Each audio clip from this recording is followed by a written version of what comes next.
tópico 2 tem o título Os Inimigos da Cruz de Cristo, baseado no verso 18 e 19 do capítulo 3 ao Filipenses. Os inimigos da cruz de Cristo, que é o primeiro item desse tópico, diz assim: um dos principais problemas do ministério do apóstolo eram os cristãos judaizantes.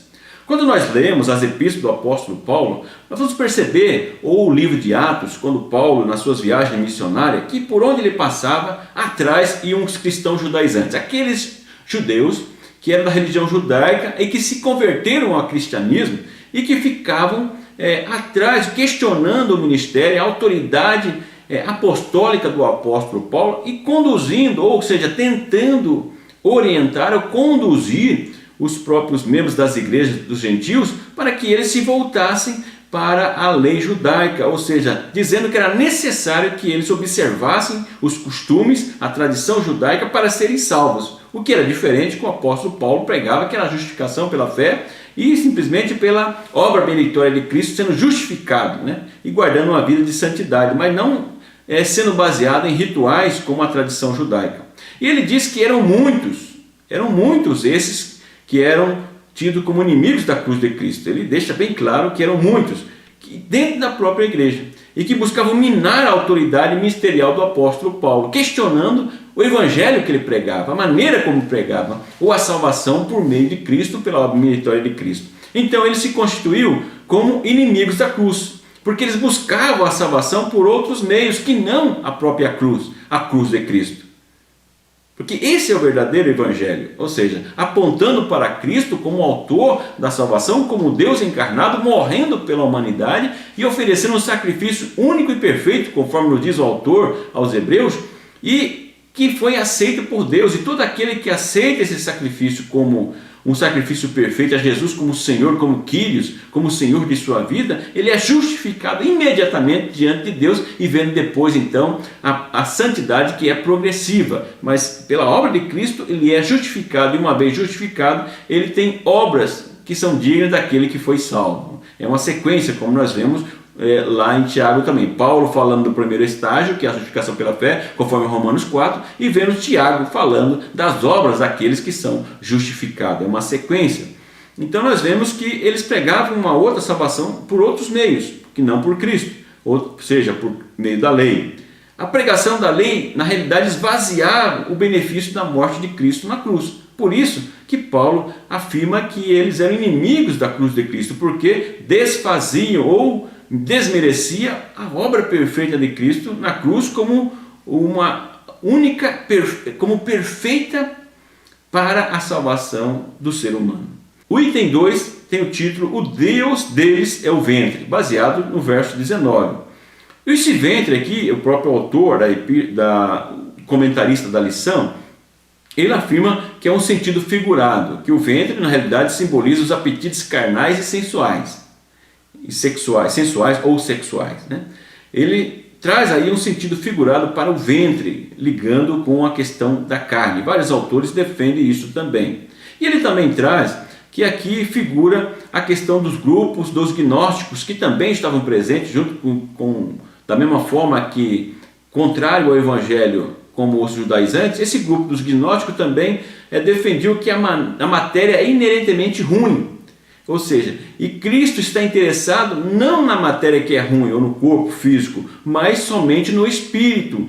Por isso, o grupo do gnóstico defendiam que não era errado, uma vez aqueles que serão salvos, buscar os prazeres da carne, porque não afetava a alma e nem o espírito. Era o gnosticismo, a prática que eles estavam pregando e introduzindo em algumas igrejas, como também na igreja de Filipe não era diferente. O autor coloca essa questão.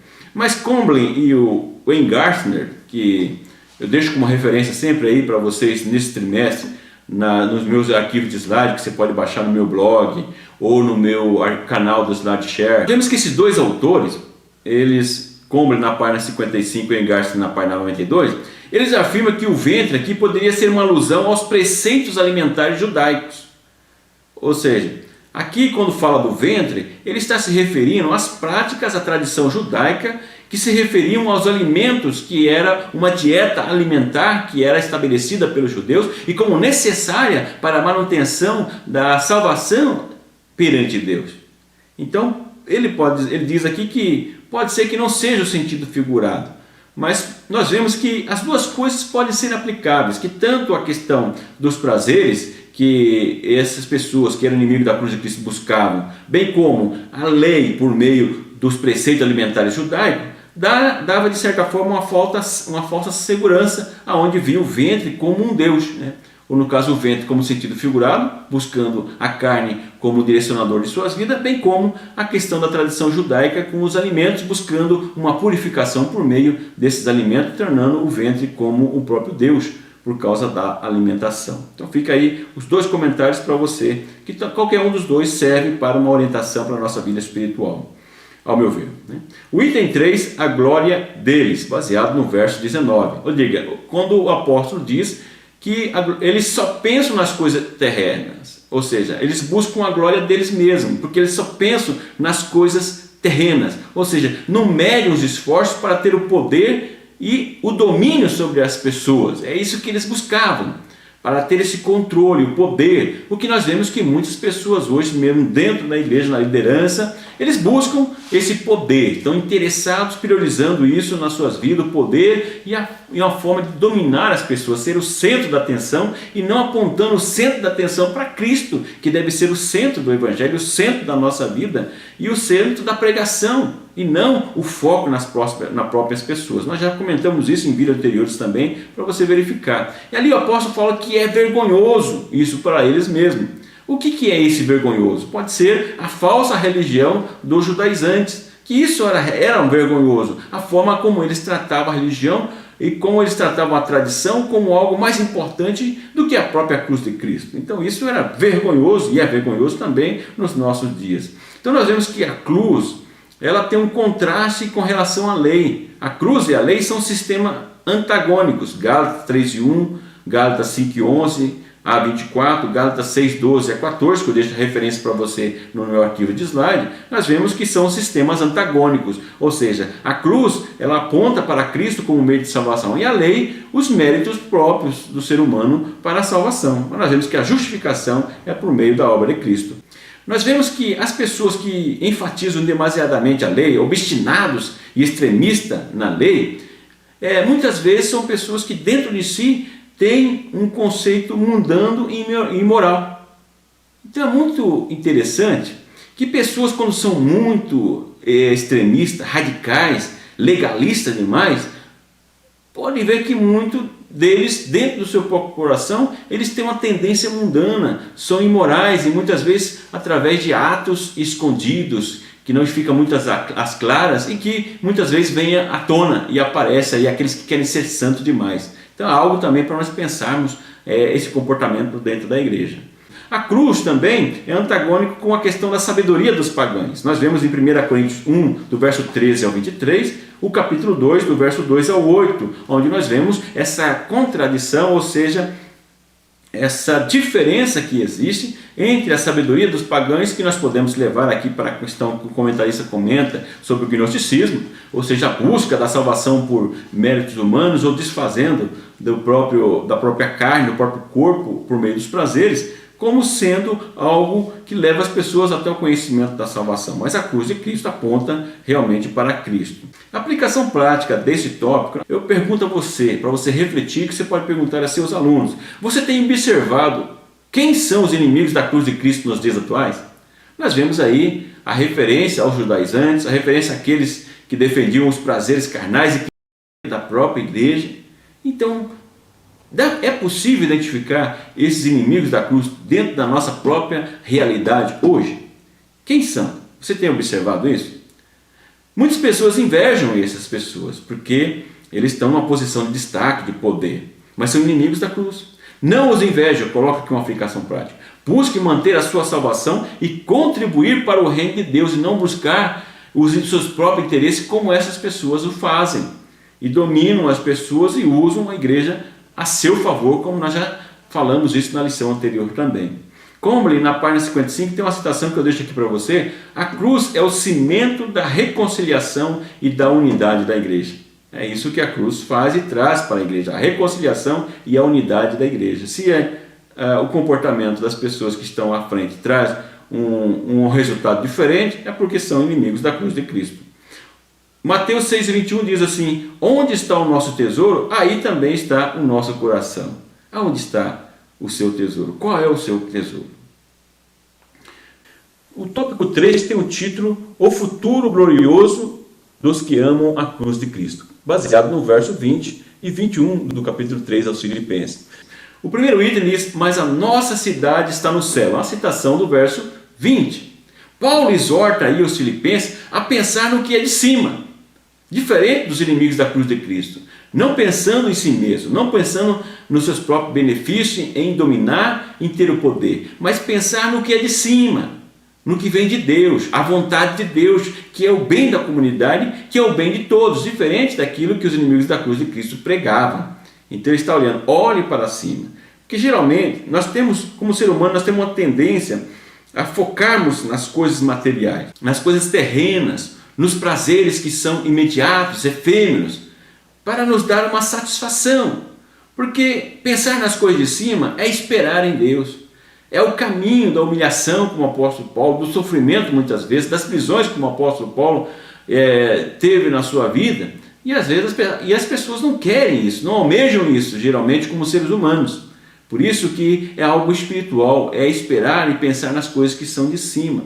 A cidade do céu, aqui o apóstolo, quando coloca isso, ele coloca que a cidade do céu é muito mais superior que a cidade de Filipos, que nós vimos. E eu recomendo que você veja lá o vídeo da lição número 1, quando nós colocamos a cidade de Filipe, e quando o evangelho chegou em Filipos, nós trazemos aí as características, os privilégios que essa cidade possuía, sendo uma cidade, uma colônia romana, o local onde os soldados tinham, de certa forma, um prêmio morando nessa cidade, como os soldados que haviam servido a César. E ali tinha lá os benefícios de se tornarem como um cidadão romano, se aqueles que não eram, ter benefício de não cobrança de impostos, e também era um importante centro comercial. Então aquela cidade era tida como uma cidade muito importante, as pessoas se sentiam honradas de serem cidadãos daquela cidade. O apóstolo Paulo diz que tem uma cidade melhor do que essa, que era a cidade do céu. E essa cidade dos céus, aonde os cristãos almejam estar, a garantia da cidadania não era como dos romanos, que eram pagos a dinheiro ou pagos por serviço prestado ao Império Romano.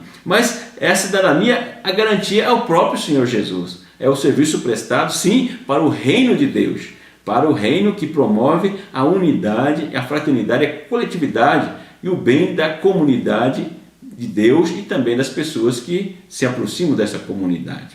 Em 48 a.C., nós vemos que o César passou a receber um título de Sóter, que seja o Salvador. Ele era tido como Salvador, como Quírios também, que era o Senhor. Então, a afirmação de Paulo poderia ser considerada um insulto às autoridades públicas, dizendo que Cristo, ele sim é o Salvador. Cristo sim é o Quírios, é o Senhor, aonde as pessoas deveriam se submeter, porque ele era a garantia e ele que poderia levar as pessoas para essa cidade superior a Filipos, que era a cidade do céu, superior à cidade, uma colônia romana, que é a colônia do reino de Deus. O cidadão romano honrava César, mas o cidadão do céu deve honrar a Cristo, esse sim, o verdadeiro Quírios. O item 2, baseado no verso 21, diz assim, a citação, que transformará o nosso corpo abatido. É o item 2. Ou seja, quem transformará o nosso corpo abatido? É Cristo. De um corpo corruptível, sujeito à dor, à enfermidade e à morte, para um corpo incorruptível e glorioso. É isso que o nosso Senhor Jesus pode fazer e que fará com aqueles que servem a Ele, aqueles que têm Ele como Senhor das suas vidas. Terão um corpo semelhante ao corpo do Cristo glorificado, conforme Filipenses 3,21, que é o texto que nós lemos, 1 Tessalonicenses 5,23 e 1 Coríntios 15, 42 e 54. Você pode buscar lá no meu arquivo de slide, está aí essas referências, que nós teremos um corpo, nós os salvos, semelhante ao corpo de Cristo glorificado, aquele corpo que ele teve após a sua ressurreição. Essa é a promessa de Deus para aqueles que creem que são cidadãos do céu. O Comblen, na página 56, eu deixo aqui uma citação dele, que diz: o reino de Cristo atinge o seu ponto culminante na ressurreição dos corpos. Ou seja, essa esperança que nós temos da vida após a morte. Ele continua dizendo: pertencemos ao mundo dos ressuscitados, daqueles que têm essa promessa, que teremos os nossos corpos transformado, o nosso corpo corruptível no corpo incorruptível, conforme nós vemos em Romanos 8, 23, 1 Coríntios 15, 43 e 53. Nós, como pertencendo ao mundo dos ressuscitados, aqueles que terão seus corpos transformados em uma vida plena e gloriosa com Deus para todo sempre. O item 3 diz, vivendo em esperança, baseado ainda no verso 21. Quem perde a esperança, perde o sentido da vida.